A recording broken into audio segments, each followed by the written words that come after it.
Hey, I'm Alex Radcliffe from Board Game Co., and today I'm covering Shadow Network, a game by Rafael Rosario and published by Talon Strike Studios, currently on Kickstarter if you want to go to the link down below. This is a worker placement resource churning game where you're going to be taking basically different intelligence and influence in order to ultimately win the game. The game is going to last 4 rounds, and during the course of the game you're going to effectively be acquiring intelligence, which is one of the main 2 things in the game, which will slowly but surely form briefcases of intel. Each piece of intel will combine to briefcases. And then the other thing you're going to be getting is influence, which is going to be effectively the currency in the game. This is both your end game scoring as well as the currency that's going to pay for the upkeep of your agents, as well as other things throughout the game. This is a worker placement game, like I said already, 4 rounds in which you will take your agents, placing them on the board, and when you place your agent on a board, effectively what you're going to do is you're going to collect specific resources from specific locations. So in this case, I just got 2 yellow intel, which will go to my little file holders, as well as 1 influence, which I personally like to keep in my coffee cup over there. Then additionally, whenever you go to a spot on the board, one of the things I like about this game, one of the things that makes this game stand out and is unique, is intelligence ultimately leaks. Very thematic. This game is going very much for a whole spy feel, and it does pull it in. And so that intel will leak, and you will take a piece of intelligence and drop it somewhere else on the board in one of the regions specified. So I'm going to choose to drop that in a B region over there, and I'm going to take a green intel and drop that into a D region. And then from there, you're going to continue going through that cycle. Players will take turns placing their agents to take different benefits from the board, but those benefits will grow as people put things onto the board. So the next time, when yellow chooses to go there, they're going to take 3 yellow intel along with 1 influence, and then they're also going to take that green intel that was previously put there. And then like green before them, they will also put intel onto the board. Effectively, what you're going to have is the game is going to, the places on the board are slowly but surely going to get more and more populated with different pieces of intel and influence as other players go across the board. That is the first way you're going to be getting resources in this game.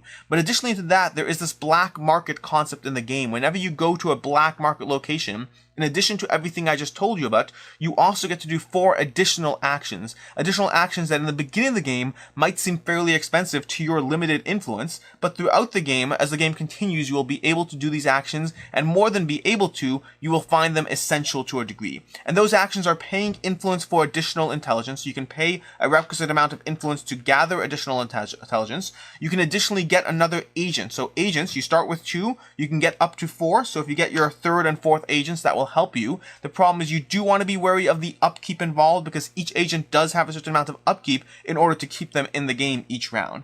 And then from there you'll be able to acquire contracts, which are both a giant way of getting points in this game. Ultimately, one of the main points in the game is going to be acquiring the intelligence necessary to complete these various contracts. That's going to be one of the biggest sources of endgame points throughout the game. And then lastly, and possibly most interestingly, you will get handlers. Handlers are a way of turning different types of intel into other types of intel. So for example, this particular handler lets me convert a blue intel into a green and a purple intel, and I can utilize it 3 times. I will add this to my handler spot, and that's going to be one of the fun mechanisms in this game. Because one of the things that's interesting with Shadow Network, one of the things that's fun about it, is the game feels like you really can't do anything. When you first teach it, it feels like there's just never going to be enough to get all the full briefcases full of intelligence that you need to slowly but surely cash them in across these different contracts to earn points or whatnot. But it does work. It really does. What you're going to have is, first of all, in addition to placement on the board, that handler mechanism works really well. You set up a sequence of 3 or 4 handlers. Well, 3, because you only have up to 3 at a time. You set up a sequence of handlers that play off each other, that you turn green into blue and red, and then you turn the red into blue and green. You're going to ultimately get a similar feel to like Century Spice Road, where you have these cards which are rotating resources into other resources. You're going to be able to run that run those engines every turn until you have to return the handlers and possibly get them back. But that can be one of the huge ways to build up your intel throughout the game. Additionally, as you create briefcases full of intelligence, as you have these pieces of intelligence you're going to combine, so you combine, let's say, 2 purple and 3 blue into a purple-blue briefcase. I know the colors sound weird, but it works on the board. You'll get an 8 intelligence bonus, an 8 influence bonus. You're going to get 8 influence for doing so, and then that influence can be further used at the black market to buy more stuff. You're going to continuously daisy chain these things together, so what starts off in the beginning of the game as feeling completely overwhelmed, completely unable to basically finish, 4, 5, 6 contracts at the end of the game, let alone, 2 or 3 or whatnot, you will be able to do all that throughout the game. There are a few other mechanisms on the board. So for instance, when you cross certain lines, as you build up briefcases full of intelligence, you'll get certain milestone benefits, but ultimately the main core of this game is a worker placement game, along with just enough other mechanisms from the handlers to the black market to the influence bonuses that you will find yourselves being able to do significantly more than you thought until the end game where you'll eventually cash them in all in for various contracts or whatnot. There's a lot that I like about this game. There's a few things I don't like, and then a few things I can see others not liking. And as far as that, the first thing that I like in this game is the escalation of each action. This is a game where you're going to start off and feel that you have 2 agents, but if you play your cards right, or play your placements right, you can end up with 4 agents in the first round, and then from there just get 4 full rounds of 4 agents each, placing them out. Now, it's expensive to do so because of the influence upkeep, but the way each action further triggers into another action really works well. You're going to be triggering the influence into other the intel into other intel, and then getting bonuses therein, and then crossing lines, being able to discard one of your contracts for some additional intel. You're going to be frequently daisy chaining these actions into other actions, progressively feeling more and more powerful. This is a game where the game feels very limited on the surface, but as you explore these combos, as you explore these mechanisms, you're going to feel very rewarded as you sit there and pile up these briefcases full of intel, potentially watching other players at the table struggle if they haven't yet figured out that it feels inhibiting at first, but as you place these agents on the board and as you get those handlers, you will be able to do a lot more, crossing lines, earning bonuses, cashing them in the black market, getting more briefcases, rinse and repeat as you build up that engine. And one of the things I love the most about this game, in fact, one of the things that I think makes a Shadow Network possibly stand out in a way that other games don't, is the level of thinkiness this game has, combined with the way they manage your off turns. And what I mean by that is, this is a game where even at 4 player counts, and I believe it goes up to 5, the prototype I have right here only goes up to 4 players, and I've played it at 4 players, and even in a 4 player game, I have found the downtime in this game to be incredibly minimal, because you're doing things the entire time. The sequence of play in this game is you have your on turn, where you place your agent, you get your influence, you get your bonuses, and then you place more influence.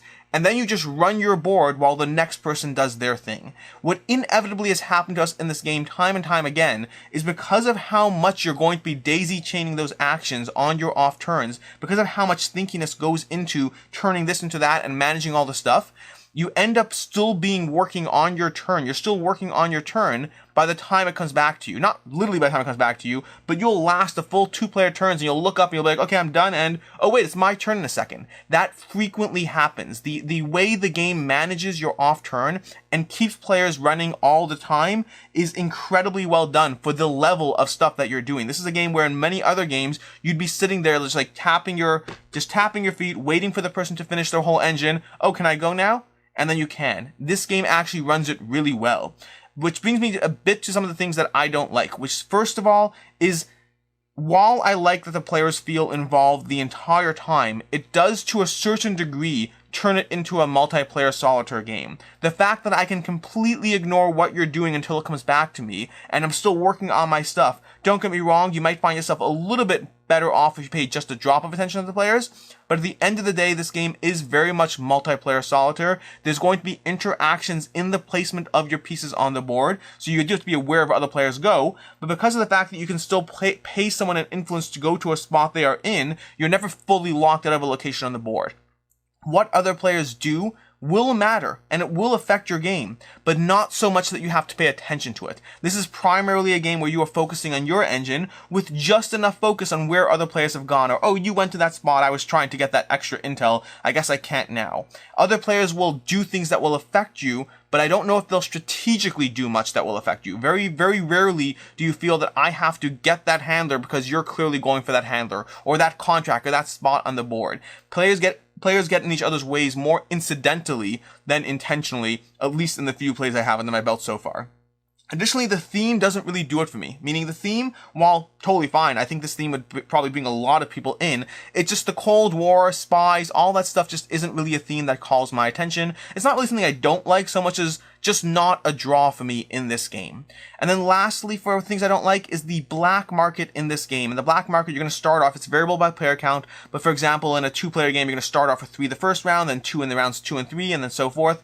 With the black market, it often feels like it is too necessary in this game to the detriment of the other locations on the board. Meaning the black market, because of the way you can trade in intel, because of the way you can get the additional handlers and keep cycling things, very often it feels like the black market is basically essential to your strategy. You'll play the other players that influence you need to go on that spot, you'll do all that, but the black market at times, at least in our games, has felt way too dominant of a strategy that what's going to basically happen is you'll have all the players going for the black market. Slowly but surely, intelligence will build up on other places on the board, and then you'll eventually be incentivized to grab that additional free intelligence. We have found that the black market ourselves is just a little bit too much of a dominant strategy for the game.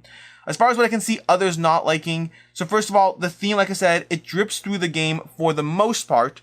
But then where it doesn't drip through the game is in terms of this whole aspect of what are you doing with this intel? You're turning it into briefcases and then cashing it in on contracts, meaning it does abstract a bit the theme. So if you are someone who went in for the theme, which for me I wasn't, so this isn't a problem for me at all, but if you're someone who's going in for the theme, understand that the theme will come through to a large degree, but will only take you so far. At a certain point, you're basically just collecting stuff, turning it into other stuff, and then cashing it in to get points. That's ultimately what you're going to be doing. The theme will be very high on the surface level and then fall apart as soon as you fall past that. Additionally, what I can see others not like, and this goes back to something I did like, is that cascading success element. Meaning, in the game, because of how powerful every action is, because of how you can turn this into that and optimize this around that, what you're basically going to have is a person can build up a better engine, can have a certain degree of cascading success, where success breeds success, and they will overflow their board with a more dominant strategy, and while you're sitting there struggling just to get going, because of the fact that each thing rewards itself, you might find yourself unable to get past a few basic rows of briefcases while someone else fills up half their board. You can find a large gap in how well the players do if someone has a good engine working for them. As far as my final thoughts on this game, as far as my final thoughts on Shadow Network, I think Shadow Network, overall, I really enjoy the mechanisms in this game. I found myself, after each play, I found myself thinking, what can I do to do it better? How can I slightly shift? Which handlers can slightly out-optimize my action? Am I wrong about the black market? Maybe the black market's not the right strategy and I really should be pursuing something else while other players fight over that. I found myself frequently thinking through what I could do differently, which is always a good sign in a game. Usually the first time a game starts going on my, I don't need this anymore, is when I just don't care anymore. When I'm playing it and then I'm done and I move on. Whereas when I find myself pulled in by the game, when I find myself thinking about what I could have done differently, how I could have optimized, how I could have had a better game, how maybe next time I can win this way or try that, that is usually a very good sign for the game, and Shadow Network very much had that. At the same time, it also provides a very thinking and rewarding experience that manages to have minimal to no downtime, which I think is its selling point. I think really where Shadow Network stands out against other games is it manages to have an incredibly thinky experience with basically minimum downtime, even at a 4-player count. At the end of the day, this is not a game, Shadow Network is not a game that will be joining my collection because of the fact that primarily it is multiplayer solitaire to a large degree. Something I've talked about in other games. So recently, for instance, I just did a review on Pipeline, which had a similar problem where I like a huge amount of thinkiness in my games, but primarily when I feel there's more interaction going on the table. I very much like the engine that Shadow Network is presenting. I like the puzzle it presents, but it ends up being a lot of mental manipulation without the level of interaction I personally prefer in games. At the same time, this is a game that I very much would never turn down playing. I enjoyed all my plays of it, and I'm happy to give it another shot. I do recommend Shadow Network, particularly if you're interested in the theme, or if the idea of a thinky game with minimal downtime appeals to you. Until next time, I'm Alex Radcliffe from Board Game Co. I hope you enjoyed this video, I hope you found this review helpful, and until next time, have a good one.